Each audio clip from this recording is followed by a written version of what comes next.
Hola, buenas tardes. Bienvenido a una nueva Live Talk. Recordad, organizada por Cosmocaixa y la Asociación Catalana de Comunicación Científica. Durante ya varias semanas hemos ido escuchando y compartiendo ciencia con magníficos ponentes. Hemos hablado de muchísimos temas y hoy toca volver a sumergirse en las profundidades del nanomundo, del mundo nano, del mundo que se mueve entre 1 y 100 nanómetros. En este mundo, sin duda alguna, la nanociencia y la nanotecnología están cambiando nuestras vidas. Medicina personalizada, ingeniería genética, almacenamiento, gestión y transmisión de cantidades ingentes de datos. La crisis de energía sobre las energías tradicionales también parece que se está abordando, se puede abordar desde la nanoescala. Y así podríamos hablar de muchos y muchos sectores que se están viendo sacudidos por la nanociencia. Está sacudiendo sin ningún tipo de duda nuestras sociedades. Pero a veces estos retos implican no solo ciencia, sino que tienen otras implicaciones que sobrepasan los límites de la ciencia. Para hablar de esto y para hablar de muchos de estos umbrales que es capaz de superar la nanociencia y para hablar de las implicaciones que esto está teniendo realmente en nuestras vidas, me acompaña hoy el catedrático y director del Departamento de Física de Materia Condensada de la Facultad de Física de la Universidad de Barcelona y miembro del Instituto de Nanociencia y Nanotecnología de la misma universidad. El doctor Xavier Batlle, que me acompañará a mí, Jordi Díaz. Xavi. Hola Jordi, buenas tardes. ¿Qué tal? Buenas tardes. Yo muchas veces, bueno, ya has oído la introducción, pero te he escuchado muchas veces decir que realmente debemos convertir la ciencia en juego, en diversión, en pasión. ¿Me podrías explicar cómo o cuál es tu visión respecto a esto? Sí, por supuesto. Al final hemos de intentar convertir todo en la vida en diversión y en pasión, sino que nos queda, ¿no? De alguna forma, esta es la manera con la que suelo iniciar cuando hago alguna charla de divulgación, con la que suelo iniciar la charla para animar a la gente más joven en que las cosas, cualquier cosa que hagamos, aquello que hacemos en la vida con pasión, es más interesante, ¿no? De hecho, yo me dedico, por ejemplo, al diseño de nuevos materiales, materiales que presentan nuevas propiedades, si queréis, al diseño de materiales a la carta, nuevas propiedades eléctricas, magnéticas, estructurales, etcétera. Y claro, sin pasión, ¿qué nos quedaría, no? Es decir, que tú nunca has perdido ese juego, porque al final la ciencia es creación y la creación no puede obviar el juego. Pero otra de las cosas que a veces me has dicho, ¿no? Ligado a esta introducción que hacía de las nanociencias y las nanotecnologías, es que muchas veces la ciencia y por ende la nanociencia demuestra, pero no muestra.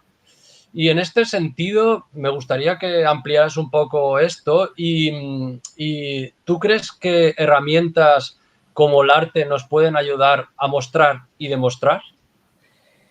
Sí, por ahí iría el tema. La idea no es mía, como la mayoría de las cosas que vamos a hablar, por supuesto, ¿no? Esta idea en particular es tomada de Joan Carles Meli, que es un profesor de la Autónoma de Barcelona de Filosofía de la Enseñanza.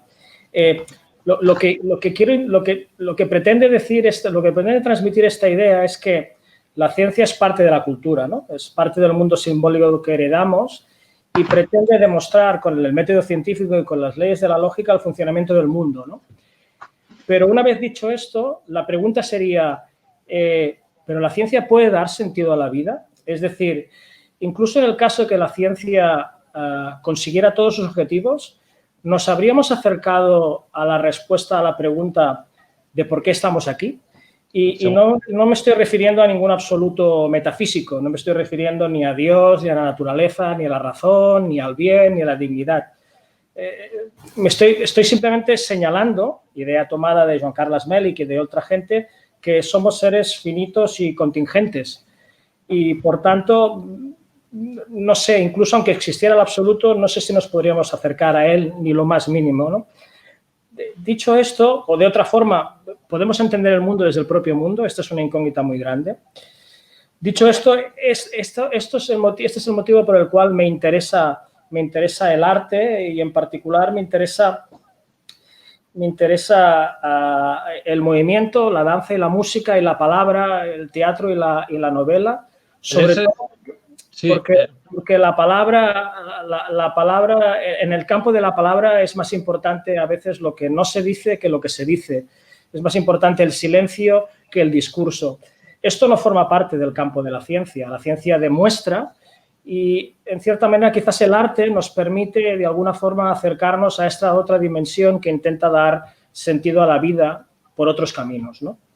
En ese sentido, de demostrar a veces el científico, ya sabes que en esto siempre generas un guión para irlo siguiendo, pero me voy a salir un poquito de este guión. El científico, la científica a veces está demasiado exigido a demostrar. Estoy pensando, por ejemplo, en los artículos científicos y en la presión que tiene de cara a tu propio currículum. Bueno, eso es un tema colateral, digamos, es otra dimensión de lo que yo estaba hablando. Ahí entramos en una dimensión, en el fondo, entramos en la dimensión de la ciencia como construcción humana y de la ciencia como construcción social. Y entonces entramos en el tema de que para hacer ciencia hoy en día necesitas recursos y para obtener recursos cada vez más grandes necesitas resultados y para tener resultados necesitas publicar. Entonces hay un juego, hay una interrelación entre los científicos y las revistas, evidentemente, a la hora de definir aquellas disciplinas científicas relevantes y dotarlas de principios de autoridad. Pero sí, efectivamente, el científico o la científica hoy en día están, digamos, en una escalera diabólica de publicación, más allá de la importancia propia que pueden tener sus resultados, ¿no? Forma parte de lo que sería el sistema, entendido desde el punto de vista científico. Hemos empezado fuerte ya con una serie de temas y quiero volver un poquito para atrás. El título, como habréis visto, los que estáis escuchándonos, por cierto, muchas gracias a todos vosotros por escuchar este debate o este diálogo que tendremos con Xavier. El título es Nanocaedro, ya nos has adelantado antes, ¿no? Tú participas en este proyecto que busca y está consiguiendo hibridar ciencia y arte a través de la co-creación entre artistas y científicos. Tú en este sentido, tú participas activamente, has dicho que te gusta, que también sigues el movimiento y demás. El próximo evento que se hará de Nanocaedro estará basado en el movimiento precisamente. ¿Nos podrías explicar un poquito cuál es el papel de un catedrático de física en un proyecto de hibridación de arte y ciencia basado en el movimiento? Bueno, lo que te sé explicar es, lo que te sabría quizás indicar es qué interés puedo tener, ¿no? Claro, en el caso particular de esta segunda edición de Nanocaedro, la danza es el centro temático, ¿no? El núcleo temático. Claro, la danza es movimiento, ¿no? Y el movimiento al final es como físico me seduce el movimiento como eje del universo, ¿no? En este paso del desorden al orden, del caos al cosmos, el movimiento es fundamental. Y por otra parte, paralelamente, a medida que vamos subiendo en escalas de complejidad y pasamos de las partículas a la física, de la física a la química, de la química a la biología, aparecen propiedades emergentes, de manera que ninguna disciplina, es decir, dicho de otra forma, el todo siempre es más que las partes y ninguna de estas disciplinas es reducible a la anterior. La biología no es reducible a la química no es reducible a la física no es reducible a las partículas, ¿no? Entonces, en todo este paso del desorden al orden, del caos al cosmos, el movimiento y la existencia de estas propiedades emergentes, como físico y como ser humano, me parecen muy interesantes. Y de alguna forma, mi intento de participación en esta segunda danza y de la música, intentar plasmar estas ideas de... Jordi, te has ido, veo. Un segundo, que no sé qué... Voy a recuperarme. Disculpad que no sé qué ha pasado. Bueno, de alguna forma... Yo no te veo, pero bueno, no sé si yo... Vaya. Vale, ya. Perdonad que ha sido un pequeño problema ya arreglado. Volviendo un poquito al eje de...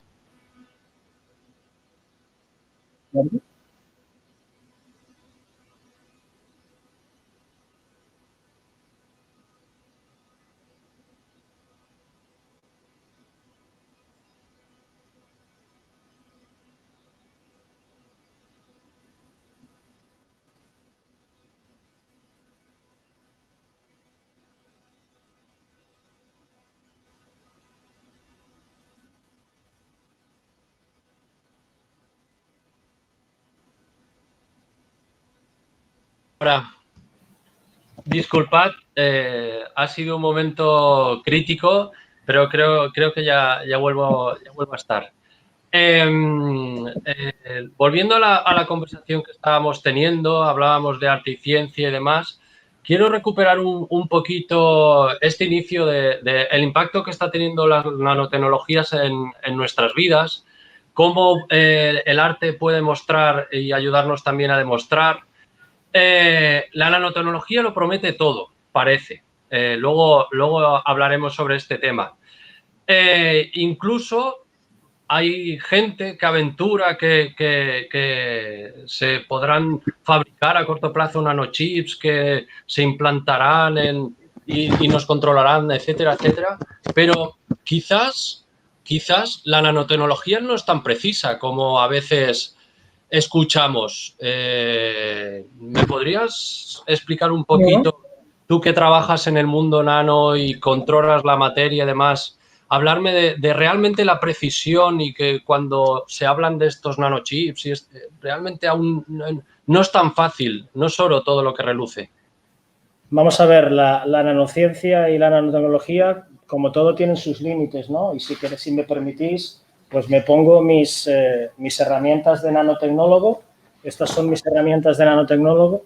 Bueno, ya lo veis, esto es una metáfora, ¿no? Esto es una broma. Estas son, en el fondo, esto es una metáfora de cómo son mis manos en el nanomundo, ¿no? Si existen unos límites, que es lo que llamamos el problema de las escalas. Si pensáis en el mundo que nos rodea, podemos fabricar desde objetos muy grandes, superpetroleros, que miden centenares de metros, hasta decorar los rosetones de catedrales góticas con tamaños característicos de 1/10 de milímetro, ¿no? O pensad, por ejemplo, en las antiguas piezas de los relojes de mecanismo, ¿no? De los relojes de cuerda, ¿no? Eso significa que en el mundo de lo que vemos, en el mundo de lo que nos rodea, tenemos objetos que van desde centenares de metros o kilómetros hasta décimas de milímetro, ¿no? Esos son 7 ceros, es multiplicar por 10 millones, son 7 ceros, 7 escalas.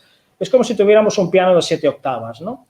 ¿Qué sucede? Cuando bajamos al nanomundo, claro, pues nosotros podemos con por ejemplo, microscopios de fuerzas o microscopios de proximidad, por ejemplo, podemos manipular átomos, decenas de átomos, centenares de átomos, algo más. Es decir, es como si tenemos 3 ceros, tenemos 3 escalas, es como si tuviéramos un piano de 3 escalas.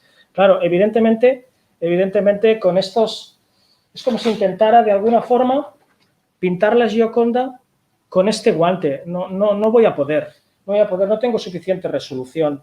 Es decir, no podemos construir nanomasheratis, no podemos construir nanosubmarinos con nanocientíficos que viajen por el torrente sanguíneo curando enfermedades, como la película de viaje fantástico de los años 60. Es como, en el nanomundo, es como si nos miráramos la Sagrada Familia desde muy lejos, ¿no? Perderemos todos los detalles. Podemos fabricar cosas increíbles, cosas bellas, pero si las comparamos con la Gioconda o con los rosetones de una catedral gótica, van a ser muy toscas, ¿no? Podemos hacer nanopartículas, podemos hacer nanocircuitos, nanoelectrodos, pero todo de formas muy sencillas, ¿no? Esféricas, alargadas, incluso estrellas o rombos, poca cosa poca cosa más, ¿no? Desde ese punto de vista, claro, evidentemente que hay grandes promesas. Claro, desde el punto de vista del... Claro, siempre es difícil entender dónde estamos en un nanómetro, ¿no? Nos podemos hacer diversas ideas. Por ejemplo, el ADN, si miramos la cadena de ADN, pues el grosor de la cadena de ADN es del orden de 2 nanómetros, ¿no? Sabéis que el nanómetro es coger un metro y dividirlo entre 1000 millones de partes. Eso, digamos, es poco visual. Pero si os imagináis átomos de hidrógeno en una esfera de 1 nanómetro, pues habría unos 1000 átomos de hidrógeno, ¿no? En ese régimen podemos olvidarnos de las leyes de la física cuántica, podemos tratar el sistema como semiclásico, podemos tratarlo como una unidad, esos 1000 átomos, 10.000 átomos, una cosa así. Y a partir de ahí, pues podemos, por ejemplo, fabricar o sintetizar nanopartículas de unos pocos nanómetros, del orden de unos cuantos nanómetros, donde haya 10.000 átomos, 20.000, 30.000 átomos, y, por ejemplo, decorar esas nanopartículas con una biomolécula pues que responda o que detecte, por ejemplo, otra biomolécula que se sobreexpresa en una célula cancerígena, ¿no? Y podemos decorar esa nanopartícula también con la molécula de un medicamento, ¿no? Entonces, lo que haría referencia a la medicina personalizada sería, por ejemplo, que esa nanopartícula, pues que tiene decenas de miles o 50.000 o una cosa así, átomos, y decorada con esa biomolécula que responde a una biomolécula en una célula tumoral y que tiene la molécula del medicamento, pues de alguna forma la reconociera en el torrente sanguíneo o en la vascularidad del tumor, en la célula cancerígena la digeriera y de alguna forma la pudiéramos destruir, ¿no? Bueno, sí, esto es uno de los campos en donde se trabaja. Otro de los campos que a mí me parece muy interesante en donde se trabaja es en el campo, por ejemplo, en el campo de lesionados medulares, por ejemplo, cuando la señal eléctrica a través de la médula espinal pues no se puede transmitir porque ha habido una sección. Pues claro, imaginaros que podamos pues crecer nanoelectrodos sobre las neuronas, que tengamos un circuito que haga un bypass de una zona a otra, de un lado a otro lado de la parte seccionada, de manera que los electrodos en una célula, de una de las zonas, de los extremos, crecen sobre las neuronas, en el otro extremo las neuronas crecen sobre los electrodos y, por tanto, la señal la podemos pasar desde la extremidad al cerebro, haciendo un bypass por el circuito eléctrico, o del cerebro a la extremidad, haciendo un bypass también de la zona seccionada, ¿no? Es decir, hay muchísimas posibilidades, pero evidentemente hay limitaciones. Hay limitaciones. Claro. En ese sentido, partiendo de que, bueno, lo que decías, ¿no? El símil que has utilizado de los guantes, a pesar de todo lo que nos ofrece la nanotecnología, a veces quizás somos excesivamente positivos o nos pasamos en la definición o en lo que se puede lograr, ¿no? Hablamos de materiales como el grafeno y le ponemos nombres tan rimbombantes como el material de Dios, de Wonder Material y demás. Y aquí me vendría una pregunta. ¿Los científicos tenemos que ser más humildes? Sí, bastante más humildes, ¿no? Al hilo de que tú dices, en el momento en el que estamos con la pandemia, si la pandemia nos enseña algo, es que como especie no somos una especie que vive al margen del resto, por una parte, y por otra parte que la cooperación es más importante que la competición, que todos, en el fondo, que la humanidad al final todos somos uno, ¿no? Dicho esto, pues sí, evidentemente deberíamos ser mucho más humildes. Primero, por nuestra finitud y nuestra contingencia, esto por supuesto, ¿no? Tenemos fecha de caducidad. Y segundo, porque reconociendo la complejidad de la naturaleza o de los seres vivos, no podemos publicar en los periódicos cada semana que curamos el cáncer, ¿no? Eso es, aparte de que es falso, induce mucho estrés sobre la población, ¿no? No estoy hablando únicamente, por ejemplo, de los titulares que podemos ver en un periódico o en un kiosco, sino que estoy hablando también de los titulares que podemos leer en revistas científicas de determinados grupos editoriales científicos, con mucho rigor, pero en donde a veces se prima más el titular que el contenido. Porque al final, pues en la ciencia también hay grupos editoriales, también hay intereses económicos, también hay gente que vive de ella, ¿no? Esto me recuerda cuando os comentaba ahora sobre este tema de esta posibilidad de esos circuitos que hagan un bypass de los lesionados medulares. Cuando esto se presentó en un instituto de investigación en Madrid, se invitó a la prensa, se habló de forma seria sobre que era un proyecto que estaba muy al principio, pero que empezaba a tener resultados. Bueno, los titulares se fueron un poco de madre al día siguiente y por la tarde pues había algunas docenas de llamadas de personas interesadas sobre su lesión medular. Desde ese punto de vista, curar el cáncer cada semana en los medios de comunicación no es bueno. No es bueno porque da una imagen de la ciencia que es falsa e induce a estrés sobre la población.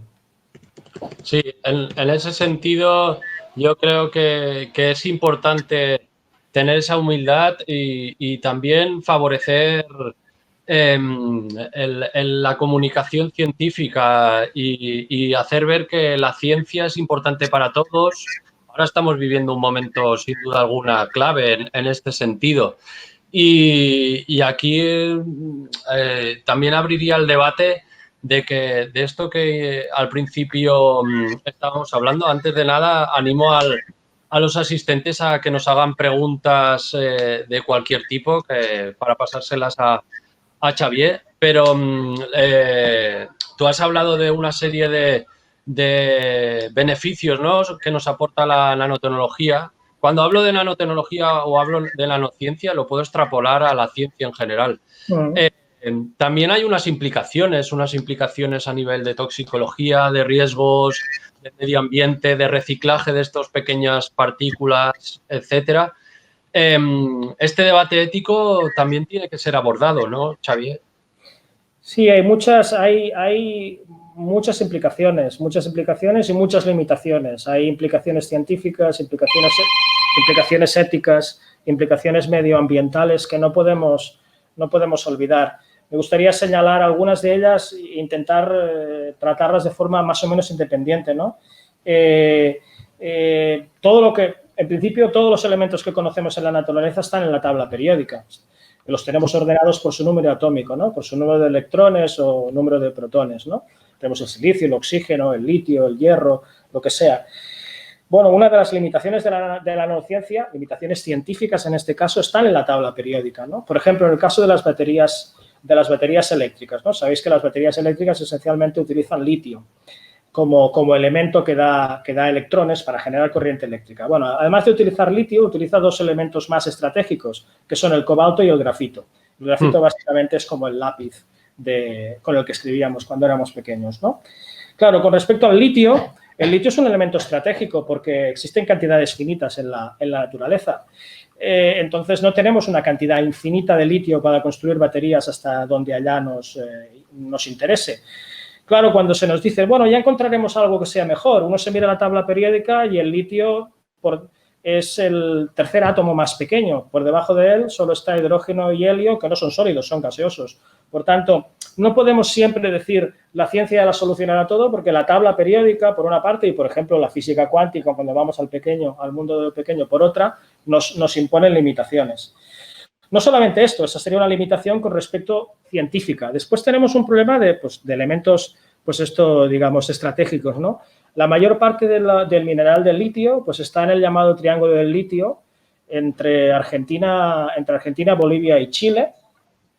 Una gran parte de ella está, el 65% pues está ahí, la mayor parte en Chile, en el desierto de Atacama, en el salar de Atacama. ¿Qué sucede? Pues en el caso particular de Chile, pues la gestión del agua está privatizada y el desierto de Atacama, que es uno de los lugares más frágiles del mundo, porque es uno de los desiertos más secos del mundo, está empezando a sufrir procesos graves de desertización y salinización, no solamente el desierto y el medio ambiente, sino los habitantes, por explotación de los acuíferos a la hora de extraer el mineral de litio. No solamente esto, sino que esto nos llega a otra implicación, que es lo que algunos llaman la maldición de las materias primas, ¿no? Chile esencialmente vende el mineral de litio, pero poca cosa más, no genera las baterías. Claro, esto no es nada comparado con lo que le pasa a República Democrática del Congo, más o menos el antiguo Zaire, con el cobalto, ¿no? que es otro de los materiales estratégicos para las baterías de litio y para muchas otras cosas, ¿no? La República Democrática del Congo es uno de los países más pobres del mundo y la extracción de estos materiales importantes tecnológicamente, como el cobalto o el coltán, que después da lugar al tántalo, que se utiliza en todos los smartphones, pues está más o menos relacionada pues, con una guerra que ha dado lugar a 4 millones de muertos, mucha esclavitud, mucho sufrimiento y una contaminación importantísima del medio ambiente, ¿no? Después hay otros motivos, por ejemplo, en el caso del grafito, la mayor parte del grafito está controlado por la China. Claro, esto tiene implicaciones geopolíticas muy importantes, ¿no? Esto no sucede solamente en el grafito, sucede, por ejemplo, en las tierras raras que se utilizan para hacer imanes permanentes en los motores de las turbinas de los aerogeneradores, ¿no? Ha habido una guerra por ver cómo la mayoría de minas que están abiertas, que aún continúan abiertas de estos metales, están en la China porque el resto del mundo, sobre todo Estados Unidos, decidió cerrarlas en los años 80 porque por la contaminación que generaba su purificación. Ahora resulta que una de las carreras científicas más importantes en nuestra parte del mundo es conseguir imanes permanentes que no utilicen tiras raras, para así hacer un bypass del dominio que tiene China sobre esos materiales. Entonces, bueno, ya lo veis, existen muchas implicaciones científicas, implicaciones éticas, medioambientales, geopolíticas, que van mucho más allá del puro debate científico y que creo que, bueno, deberíamos al menos meditar sobre ellas, ¿no? Sí. Como esto a veces podríamos asemejarlo a una especie de efecto mariposa. A veces el científico investiga y no sabe hasta dónde puede llegar todo lo que puede acabar, en qué puede acabar su investigación. En este sentido,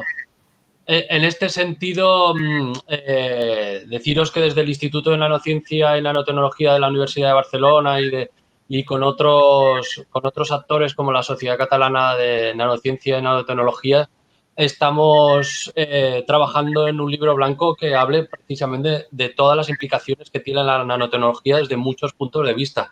Y es muy necesario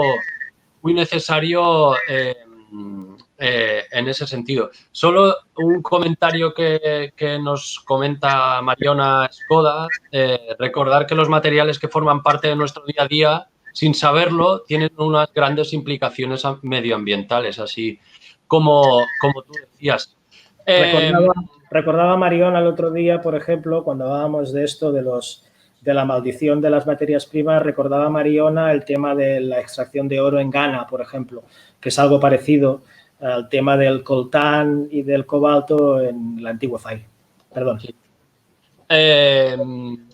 Volviendo un poco al tema inicial del nanocaedro, de arte y ciencia y demás, una de las características de este proyecto es que las piezas se están co-creando, es decir, el artista o la artista en este caso, Crisal Rodríguez y los científicos implicados debaten y a partir de ahí se buscan se va desarrollando el proceso constructivo de la obra final. ¿Los artistas y los científicos pueden hablar el mismo lenguaje? Los artistas y los científicos hablan lenguajes diferentes, pero pueden entenderse. Esto es exactamente lo mismo que hemos vivido en los últimos 10 años, aquellos que hemos intentado estar en algunos proyectos interdisciplinares con biólogos o con médicos. Bueno, al principio el diálogo es diferente, básicamente porque el universo mental es ligeramente diferente, el lenguaje es ligeramente diferente y, por tanto, primero tienes que adaptarte a ese lenguaje y a ese universo mental. Lo mismo sucede con los artistas, con Crisal, pues evidentemente en los términos en los que ella ve el mundo y ella entiende el mundo seguramente son diferentes a los términos en los que yo veo, entiendo el mundo, básicamente porque llevamos muchos años en esta profesión, pero cuando nos sentamos en una mesa, contigo Jordi, con el pianista, con Viladot o con otra gente, si todos hacemos un esfuerzo, digamos, de adaptar nuestro lenguaje, se produce un proceso de co-creación que es muy interesante. De hecho, aprendes muchísimo. En este sentido, antes de que me olvide, un apoyo a todos los artistas que Sí. ahora lo están pasando mal. Quizás aquí podríamos abrir otro debate de por qué ciertas cosas no se dejan hacer y otras sí, pero bueno, esto será para otro momento. Mucho apoyo a los artistas que nos permiten muchas veces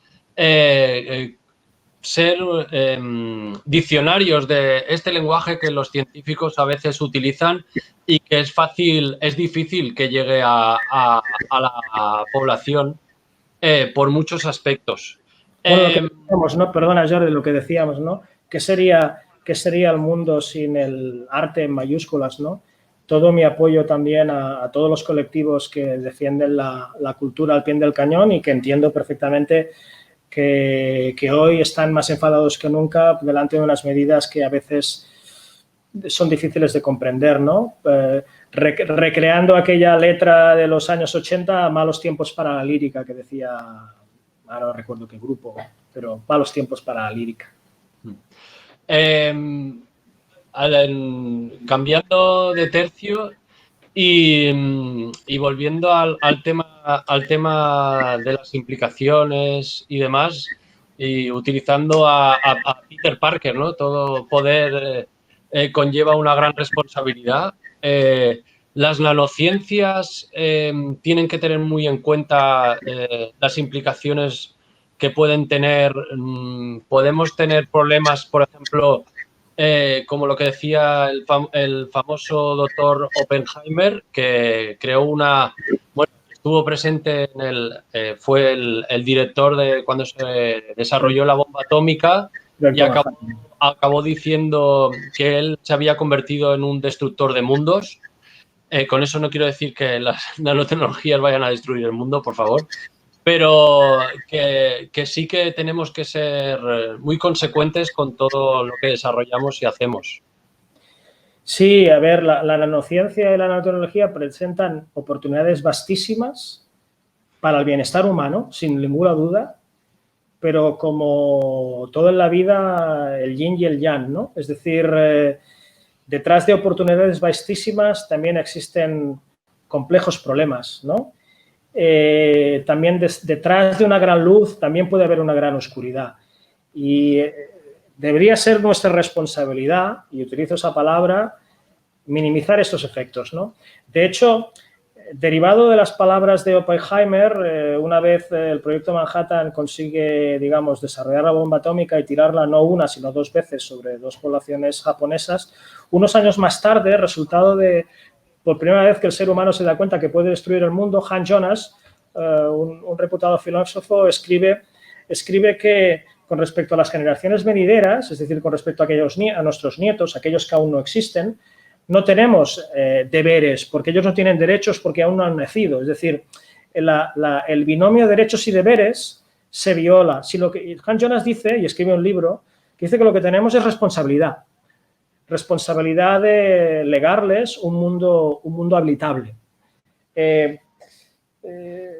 Bueno, de alguna forma esto va en la misma línea que decía Carl Sagan cuando en los años, bueno, ese famoso discurso del año 94 en Cornell, Carl Sagan en febrero del 90 convence a la NASA de que cuando el Voyager 1 está saliendo del sistema solar, está a 6.900 millones, 7.000 millones de kilómetros de la Tierra, convence a la NASA de que le den la vuelta a la cámara y enfoque a la Tierra.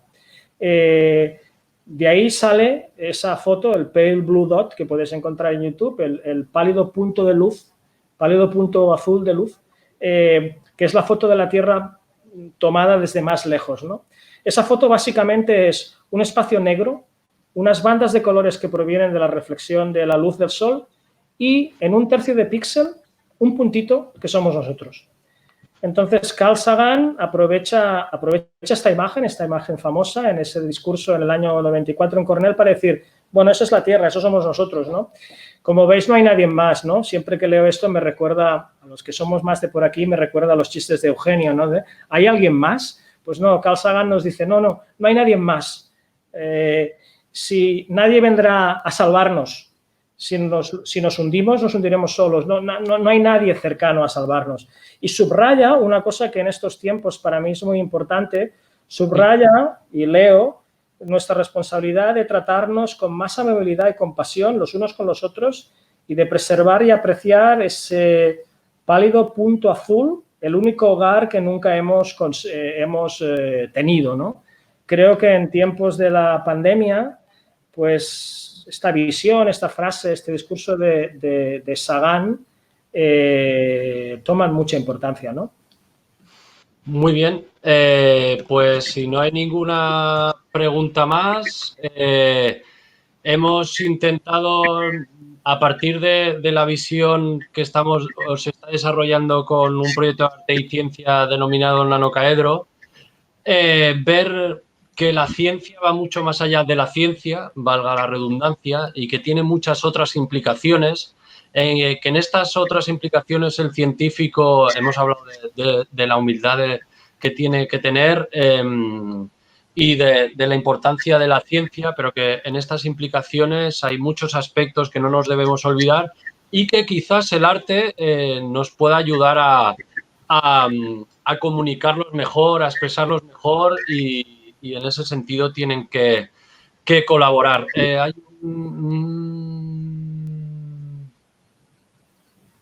solo una última pregunta, si me permiten, desde Cosmocaixa. Acaba de ponerla el señor José Ignacio Gavara.